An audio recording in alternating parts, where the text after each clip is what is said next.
Hello, beloved viewers. Welcome back to Hidden Stories, where we bring you inspiring Christian dramas filled with life lessons. Today's story reminds us that jealousy may try to destroy the innocent, but truth always prevails. Please sit back, watch till the end, and don't forget to like, comment, share, and subscribe for more powerful stories that touch the heart.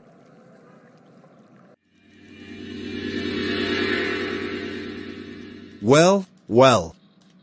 David, you're here before everyone else again. I must confess, every time I step into this office in the morning, I seem to find you already settled, working quietly and putting things in order. That is no small thing, David. Dedication is something that cannot be bought, it comes from the heart. And in a workplace like this, dedication is what makes the difference between an ordinary worker and a truly exceptional one. Thank you, sir. I've always believed that if something is worth doing, then it is worth doing well. Coming early gives me a chance to organize the files before the day's activities get overwhelming. I also find peace in starting my day with order, both in my mind and in my work.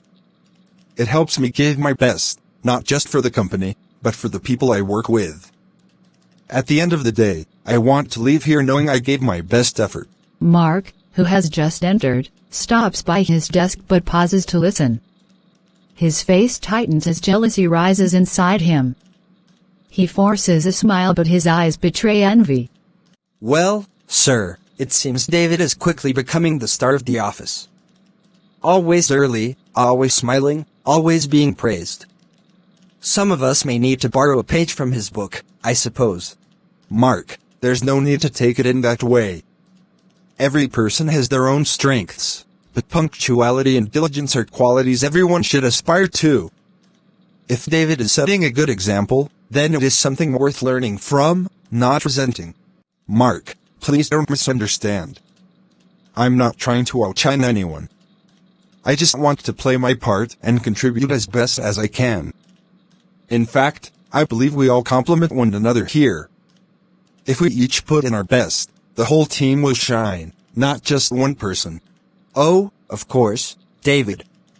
You make it sound so simple. Some of us just don't have that endless energy you seem to carry around. But I guess we'll all be learning from you sooner or later. Gentlemen, let us remember, this workplace is not a battlefield of egos, but a place where we build together. I admire healthy competition, but it must never turn into envy or bitterness. Mark, you are talented, and David, you are diligent. Both of you can achieve great things if you keep the right attitude. Always David this, David that. David, you're so hardworking.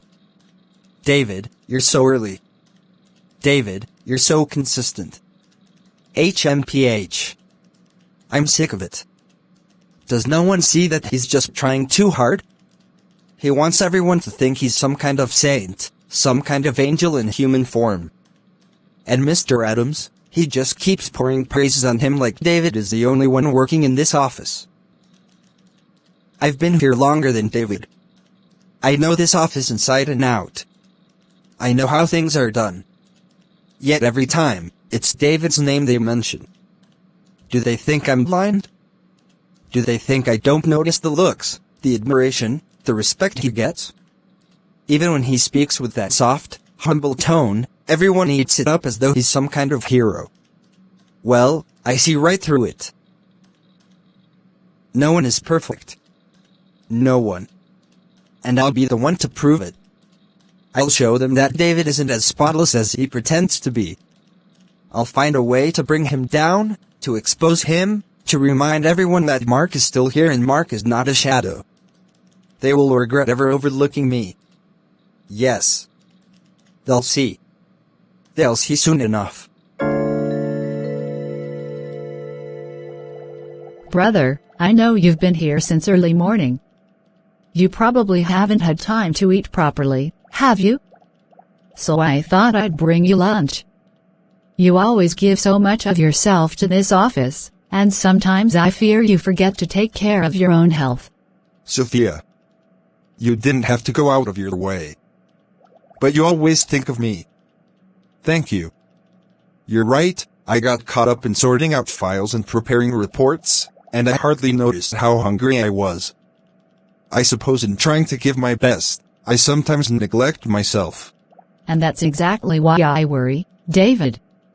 You carry so much on your shoulders, not just the workload, but also the pressure of being seen as the diligent one. I know people admire you, but admiration often brings hidden jealousy. You may not say it out loud, but I can see it in your eyes. You've noticed it too, haven't you? Yes, Sophia. I have noticed. It's not easy to miss. Sometimes, when Mr. Adams praises me, I can feel the air in the room shifts. Some of my colleagues smile on the surface, but behind their eyes, I sense something else: resentment, envy, maybe even hatred. And Mark. He doesn't even try to hide it anymore. Every time he looks at me, it's as though he's asking, why you and not me? I tell myself to ignore it, but it weighs on me. I don't want to be a stumbling block to anyone, yet my effort to do good seems to stir anger in others. Brother, listen to me carefully. You are not responsible for how people choose to feel about your excellence. Jealousy is their battle, not yours.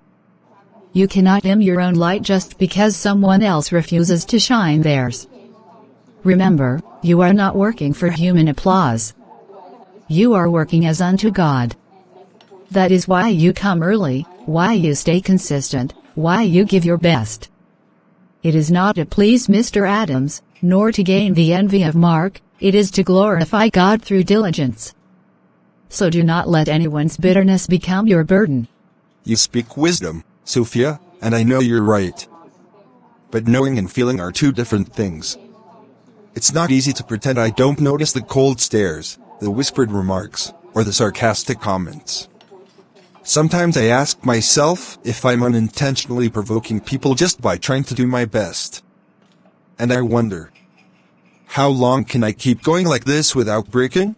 You can keep going because your strength is not your own. Don't forget who sustains you. Remember Joseph, his brothers envied him, plotted against him, even sold him into slavery.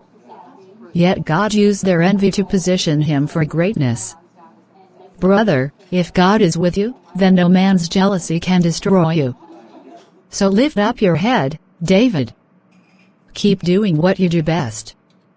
Stay humble, stay faithful, and trust that in the end, truth and righteousness will speak louder than envy and lies. Thank you, Sophia. I needed to hear that. You've reminded me why I started this journey in the first place. You're right, I'll keep giving my best. And I'll leave the rest to God. If jealousy comes, let it come. My focus will remain where it belongs. Mark walked up to David's desk when nobody was around. So this is what it has come to. Desperate times, desperate measures. I've tried to sit back and watch, but every day it's the same story. David this, David that, David the golden boy. Well, let's see how golden he looks when his hands are found dirty. Let's see if Mr. Adams will still call him diligent when the evidence points straight to him. He pulls out the envelope. It contained some company cash that he secretly took earlier. He walks toward David's drawer, hesitating slightly as his hand rests on the handle. He opens it and slides the envelope in. Funny thing is, David probably wouldn't even imagine I could do this. He's too trusting, too humble, too naive. Always walking around with that calm smile, acting like he's above the petty struggles the rest of us face. But no one is untouchable. No one is beyond suspicion. Once they find this money here, neatly tucked in his drawer, his perfect image will come crashing down. He'll know what it feels like to be judged. He'll know what it feels like to be accused. There. The trap is set. Tomorrow, when the audit begins and things are checked, all fingers will point at David. And what will he say? That he doesn't know how the money and documents got there? Ha. Excuses. No one will believe him, not even Mr. Adams. they'll all see him for what I want them to see: a fraud, a thief, a liar. His clean name will be smeared, and his reputation ruined. Then maybe, just maybe, they'll turn their eyes back to me. No. I won't feel guilty. This is survival. In this world, it's either you shine or you're overshadowed. And I've been in the shadows for too long while David basks in the light. It's time the tables turned. He took what should have been mine, the praise, the recognition, the respect. Now let him take the fall. Tomorrow will be his undoing. Goodbye, Mr. Perfect. Let's see how perfect you look when the truth, my truth, comes crashing down on you. Everyone, listen to me right now. Something very serious has happened. Company funds are missing. Money that was accounted for yesterday has mysteriously disappeared overnight. And not only that, but some critical documents are nowhere to be found. This is not a small mistake, this is theft. And until we get to the bottom of it, no one will leave this office. Sir, with all due respect, that is indeed very serious. But surely there must be some mistake, or perhaps the documents were moved for safekeeping? I cannot imagine anyone among us would deliberately betray the company like this. David, this is no mistake. I have worked here long enough to know when something is deliberate. Funds don't walk out of a drawer on their own. Important documents don't vanish into thin air. Someone here has betrayed the trust of this company, and I will not rest until that person is found. Let no one think this will be swept under the carpet, it will not. Sir, I don't mean to point fingers, but sometimes, when strange things happen, we need to consider the possibility that the answer is closer than we think. If you allow me to speak freely, I suggest we check certain places before jumping to conclusions. What exactly are you suggesting, Mark? Speak plainly. This is no time for riddles. Sir, please understand, I take no joy in saying this. David is a good man, or at least, that's what we all believed. But the truth is, whenever something looks too perfect, sometimes it is hiding something else beneath the surface. He's the one who often stays late, arrives early, and handles files more than the rest of us. If anyone had access, it would be him. If you don't mind, sir, maybe we should check David's drawer. Just to clear doubts, nothing more. I hope I'm wrong, truly, but it would be wise to look. Mr. Adams, with due respect, this is outrageous. Mark, how could you even suggest such a thing? You know me. You know my integrity. I would never stoop so low as to steal from this company. My drawer? Please, sir, if you must check it, then do so, but I beg you, let this be done with fairness. I have nothing to hide. David, calm yourself. If you have nothing to hide, then you will have nothing to fear. Mark has raised a possibility, and though I dislike suspicion, the truth must be proven. We will check your drawer now, in front of everyone. And if anything is found, then you will have explaining to do. The entire staffs gather around David's desk. Mr. Adams bends to check his drawer, while David watches silently. Let us see for ourselves. If you are innocent, David, then there will be nothing here. But if not, then the evidence will speak louder than your words. David, this is beyond me. The very things that went missing are here, in your drawer, in your possession. I defended you countless times before, I praised you, I even held you up as an example of diligence and integrity. And now this? Have you been deceiving me all along? Was your dedication nothing but a mask to cover deceit? Sir, no. Please, you must believe me, I swear before God Almighty, I did not take that money, I did not touch those documents. This is not my doing. Someone must have put them there. I have never, ever stolen a dime in my life. You know my heart, sir. You know my record. Please, do not condemn me based on what your eyes see at this moment. I am innocent. Innocent? How can you claim innocence when the proof lies right here? Do you expect me to believe that these things walked into your drawer on their own? That they magically appeared there? David, I have trusted you like a son, and this is how you repay the trust? You have shamed not only yourself but this entire office. Sir, I know how it looks, but I beg you, do not judge me by appearances alone. I would rather starve than steal. I would rather lose my position than tarnish my name with dishonesty. Please, search my entire desk, search my bag, search even my home if you must. You will not find anything else, because I am not guilty. Someone wants to destroy me, someone wants me out of the way. I can feel it. But I stand before you with a clear conscience. David, I wish I could believe you, truly I do. You've always seemed so upright, so committed. But the truth is staring us all in the face. The money is here, the documents are here, all in your drawer. How do you expect us to explain that? Even if someone planted it, who would do such a thing? What reason would anyone have? It doesn't make sense. Unless, deep down, you really were hiding something. Mark. How can you say that? You, who know me, who have worked beside me every day, you think I am capable of this? You think I would betray not only this company, but also the God I serve, just for money and papers? No, Mark.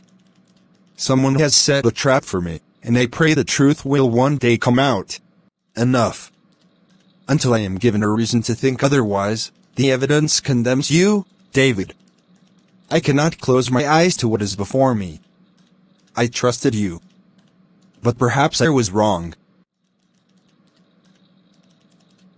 God in heaven, you see my heart. You know the truth. Vindicate me, Lord, because only you can clear my name. Mr. Adams, please. I heard a terrible news and I came as quickly as I could. But I will not, believe what I'm hearing. My brother would never steal. David is many things, hardworking, humble, sometimes even too selfless for his own good, but he is not a thief. Please, I beg you, do not condemn him without a proper investigation. If you punish him without uncovering the full truth, you will destroy an innocent man. Sophia, believe me, we all want to see David in the best light. I've admired his dedication too. But we cannot ignore what our eyes have seen. The money and documents were found in his drawer. How do we explain that? Are we to believe some invisible hand placed them there in the dead of night? It doesn't add up. As much as it pains me, the evidence is clear. And evidence cannot be brushed aside just because of family loyalty. Mark, you speak of evidence as if it is infallible, but evidence can be planted. Evidence can be twisted. What you call clear proof may be nothing more than a trap set by someone with a jealous heart. Do you not know my brother's character?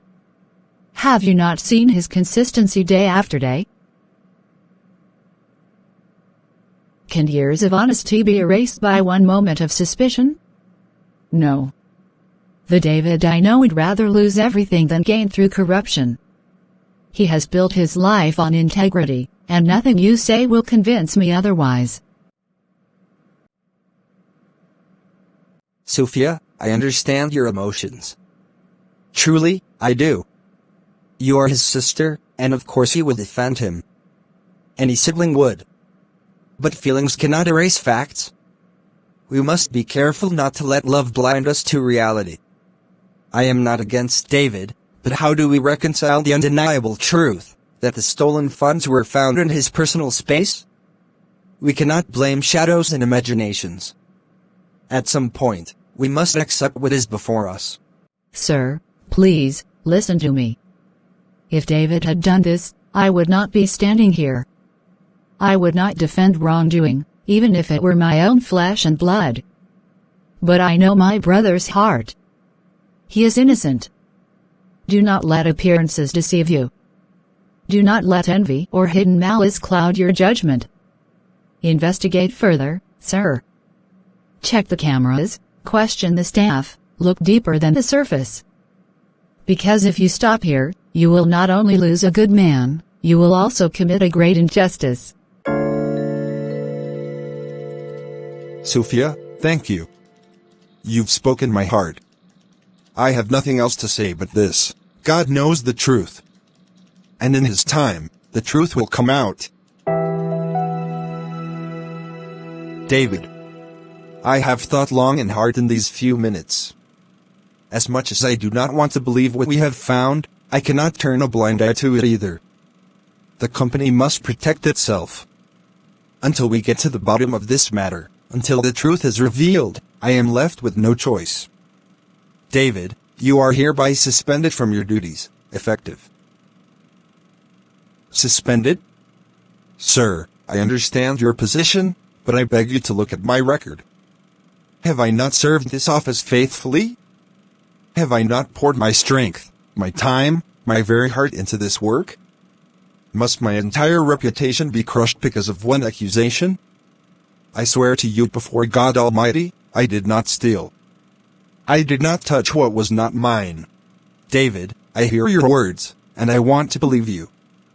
Truly, I do. But my responsibility is not only to you, it is to this company and everyone in it. If I ignore the evidence, I put the company at risk.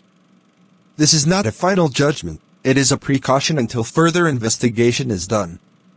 If you are innocent, the truth will clear you. But for now, you must step aside. Lord, you see me. You know my heart. Let the truth speak for me when I no longer have a voice. Sir, please. Suspending David is like declaring him guilty before the case is even solved. He has given years of loyalty to this company. He has built trust and integrity with his own sweat. Will you throw that all away because of what was found in one drawer? This is unfair. At least give him the chance to prove himself before the world brands him as a thief. Sophia, I understand your pain. I understand your loyalty to your brother. But I cannot reverse this decision. My hands are tied. This matter has gone beyond family defense. It must be handled officially. David's suspension stands until we know the whole truth.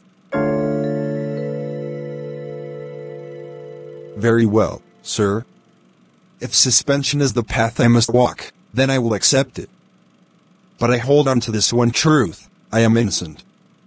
And I trust that the God who sees what men cannot see will one day vindicate me.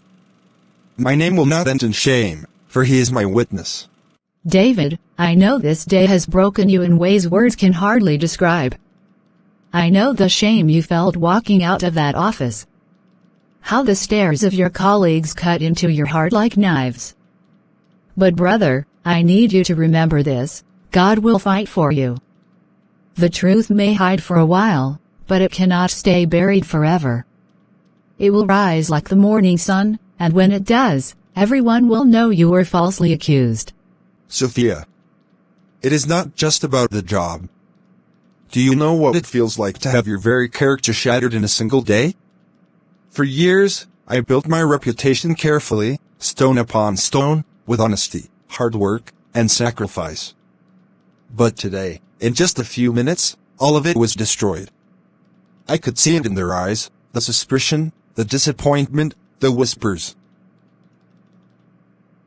To them, I am now a thief, a liar, a man without honor. Tell me, how does one rebuild a reputation after it has been dragged in the mud?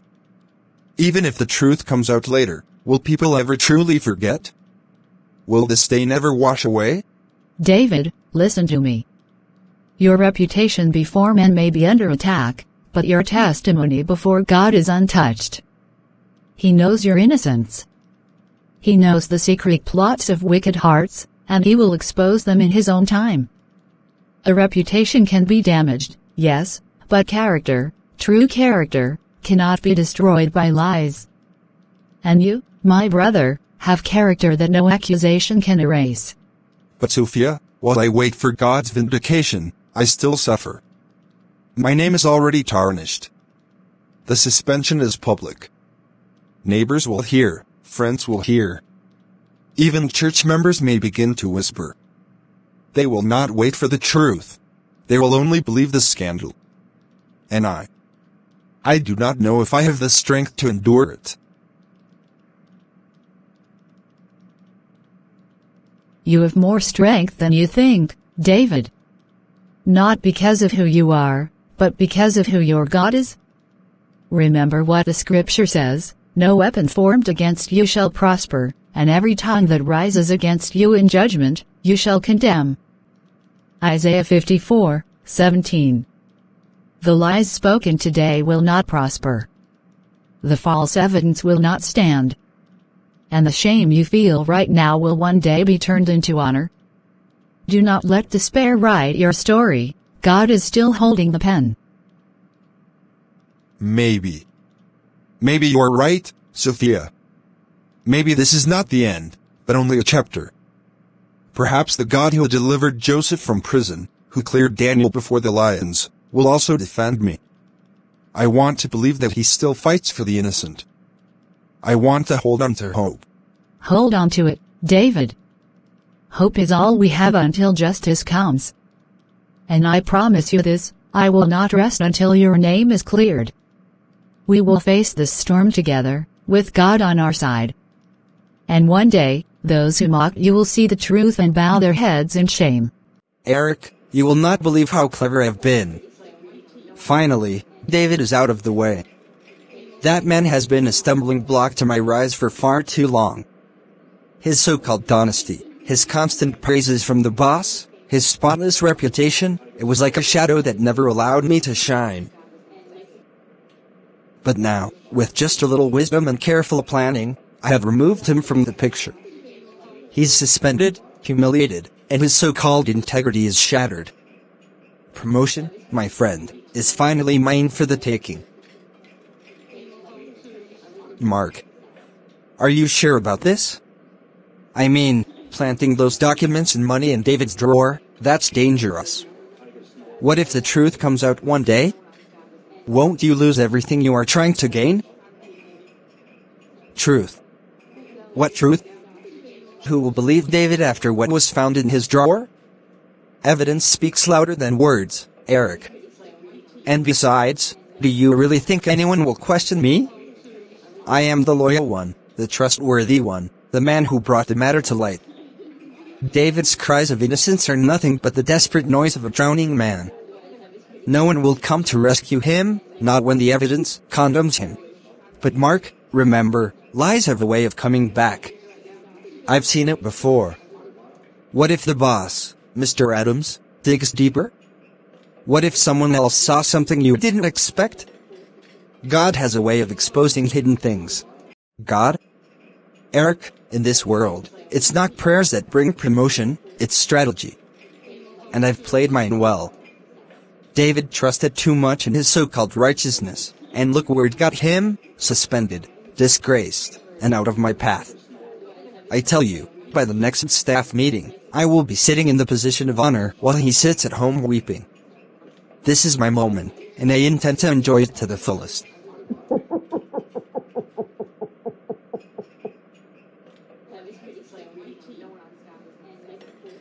Do you know the sweetest part of all this, Eric? David is so naive that he doesn't even know how to defend himself. He's busy crying and praying while I'm securing my future. Let him sit at home quoting scriptures. Meanwhile, I'll be walking into my promotion with a smile on my face. The game is already won, my friend. The crown is already on my head. Something isn't right. Something doesn't add up. Earlier today, David stood before me with tears in his eyes, insisting he was innocent. His words were not the words of a guilty man, they were filled with pain, but also with sincerity. I've known David for years. He has been consistent in his honesty and hard work. How could such a man suddenly become a thief? And yet, the evidence was found right in his drawer. It was so clear. Almost too clear. But then, tonight, I hear Mark boasting. David is out of the way. Promotion is mine. I planted it. Those words still echo in my mind. Why would Mark sound so confident? Why speak as if he had orchestrated the whole thing? Could it be that David truly has been framed?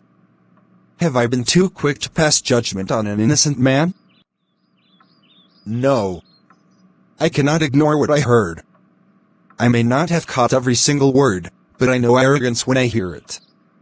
Mark was celebrating David's downfall, not with concern or sadness, but with pride and greed. That is not the heart of a loyal worker, it is the heart of a schemer. And I, blinded by what looked like evidence, may have punished the wrong person. Lord, if I have judged wrongly, forgive me. If David is innocent, then I have not only hurt him, but I have also failed in my duty as a leader. I cannot rest until I uncover the truth.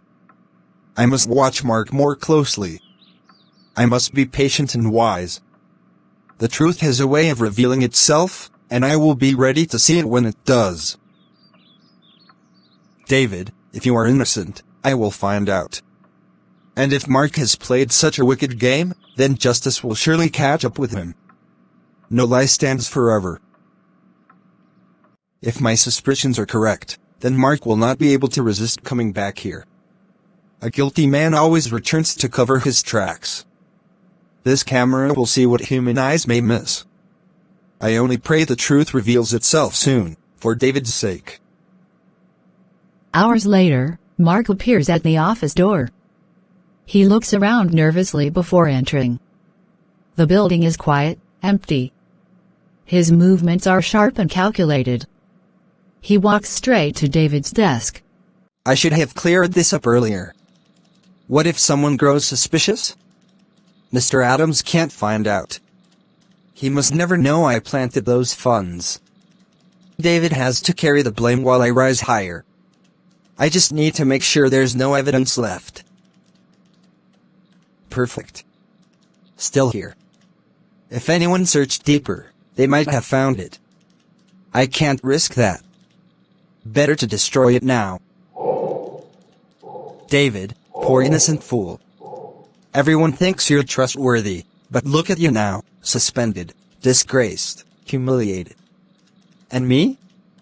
Soon I'll be the one in charge, the one everyone looks up to. Hard work doesn't get promotions, strategy does. And I play the perfect game. The next morning, Mr. Adams enters the office calmly and immediately checks the hidden camera footage. He realized lots of Mark's activities. So it was true. Mark, you betrayed your colleague, your company, and my trust.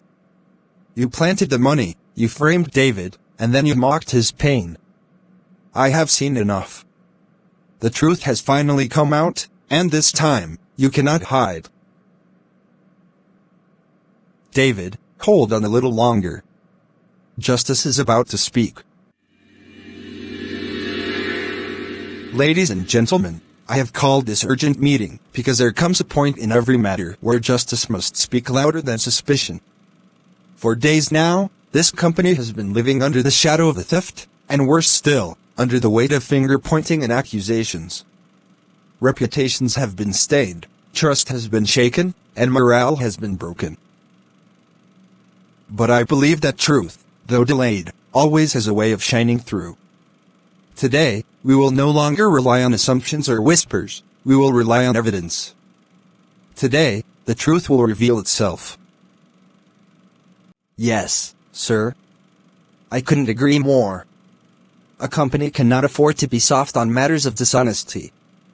When a worker chooses to betray the trust of both employer and colleagues, it sets a dangerous precedent. It doesn't matter who the person is, even if he has been here for years. Wrong is wrong. Actions have consequences, and those who steal must face them. If we keep quiet, others will think it is acceptable to walk the same path. I only hope that David realizes how serious this matter is, because suspension may not even be the end of it. Cases like this can very well end in court. Sir, I cannot sit here quietly and watch my name dragged in the mud any longer. For days, I have been accused, humiliated, and treated like a criminal, but I know before God that I am innocent. I have served this company faithfully, sometimes sacrificing my own comfort just to make sure the work was done well. I have never touched a single penny that does not belong to me, and I never will.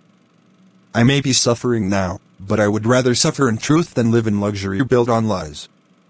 Mr. Adams, you have always taught us about integrity. Please believe me when I say I am not a thief.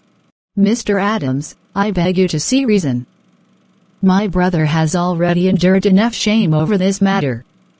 He has been called names, his reputation has been destroyed, and his heart is crushed, but through it all, he has remained steadfast. I grew up with David. I know his heart. He would rather go hungry than pick a coin that is not his. He is not perfect, but stealing has never been and will never be part of his life. I prayed earnestly last night, asking God to uncover the truth. And I believe with all my heart that God himself will fight for him, because David does not deserve this humiliation. Sophia, your prayers were not in vain. Last night, as I wrestled with this matter, something kept troubling me. I asked myself, why is Mark so quick to sound certain that David is guilty? Why does he carry himself with such confidence when another man's career and life are hanging in the balance? So, I decided to do something unusual. I installed a hidden camera in this office. And what it captured will silence every argument. Let us all see for ourselves. The screen was turned on and everything played out. Lord, I knew you would not abandon me. Thank you for proving my innocence. I told you, David. I told you the God of truth would fight for you. Lies can never last forever. The truth has spoken, and your honor is restored. Oh, thank you, Jesus. Yes, sir. This isn't. I can explain. It's not what it looks like. I was only... Enough. There is nothing left to explain. The evidence is clear. The video speaks louder than your excuses. You betrayed this company, you betrayed your colleague, and you mocked his suffering. While David carried shame, you carried lies. But today, the mask has fallen, and your deceit is exposed for all to see. David, I owe you more than an apology. I owe you restoration. I doubted you. I allowed myself to be blinded by assumptions. I suspended you unjustly, and I did not stand up for you when you needed me most. But today, I promise you, your name will be cleared, your position will be restored, and every person in this company will know that you were innocent all along. To God alone be the glory. Please. Please, Mr. Adams. David. Sophia. Everyone. I beg you, forgive me. I don't know what came over me. It was jealousy. It was envy that burned so strongly inside me that I could no longer think clearly. Every time David was praised, I felt like a shadow, like I was invisible. I thought if I could bring him down, then maybe I would finally be seen, finally be valued, finally be recognized. But I see now that what I did was evil, cruel, and unforgivable. Please. Don't cast me away. I never wanted it to come this far. Please, forgive me. Mark. You have spoken the truth now, but it is too late to erase what has already been done. Do you have any idea the damage you have caused? You tried to destroy a man's name, a man's future, a man's integrity, all because of your jealousy. You took advantage of my trust, of this company's trust. You endangered not only David's career but the peace and unity of this workplace. And even now, though you beg for forgiveness, understand this, forgiveness does not mean freedom from consequences. You betrayed trust. You attempted to frame an innocent man. That kind of action cannot go unpunished. You can no longer remain in this company. Mark, from this moment, you are dismissed from your position. You will pack your things and leave immediately. No. Please, sir. Don't take my job away. This company is all I have. I thought a promotion would give me worth, but now I have lost everything. Please, give me one more chance. I promise, I will change. I will prove myself worthy. Just one more chance. Mark, you had your chance. And instead of building yourself with integrity, you chose the path of deceit. You must live with the consequences of your actions. I truly hope you will learn from this mistake, and that one day, you will rebuild your life on truth and humility. But as for this company, you have lost the right to be here. David. I cannot express how deeply sorry I am. I doubted you when I should have defended you. I let circumstantial evidence cloud my judgment and nearly destroyed the career of a man whose integrity has always been clear. Your patience, your calmness in the face of false accusation, and your refusal to retaliate against Mark, these speak volumes about the kind of man you are. Your integrity speaks louder than any lie that could ever be spoken against you. Sir, thank you for your words. I admit, the pain of being accused wrongly was heavy, heavier than I ever imagined. It felt as though my world was crumbling, and my name, which I have guarded with honesty and hard work, was slipping away. But I have learned something through this. Truth may stumble for a while, but it will always rise again. I hold no grudge against you or even against Mark. I choose to let go because holding bitterness would only chain me to the past. I am ready to move forward, grateful that the truth has spoken for me. My brother has spoken well. This entire situation has reminded me of something important. Jealousy is a poison that eats away at the heart of whoever carries it. It blinds the eyes, it hardens the conscience, and it leads to destruction. Mark allowed jealousy to rule him, and it cost him everything. But honesty, no matter how tested, no matter how delayed, stands forever. David's innocence was hidden for a while, but God brought it to light. Truly, integrity is like a seed, it may be buried, but in time, it will grow and bear fruit for all to see. David, I not only restore you to your position, but I will also entrust you with greater responsibility. You have proven yourself, not by defending yourself with words, but by letting your character speak. And to both of you, David and Sophia, thank you for reminding us all that truth, though tested, always prevails. Jealousy may accuse the innocent, but truth always prevails. Let us remember, trust is fragile, but integrity is powerful. When lies fall away, only truth remains standing. Proverbs 12 verses 19. The lip of truth shall be established forever, but a lying tongue is but for a moment. Thank you for watching Hidden Stories. We hope this drama blessed you and reminded you of the power of truth and the danger of jealousy. Please don't forget to like this video, share it with friends, leave us a comment about your favorite lesson, and subscribe for more inspiring Christian dramas. Until next time, keep walking in truth and in faith.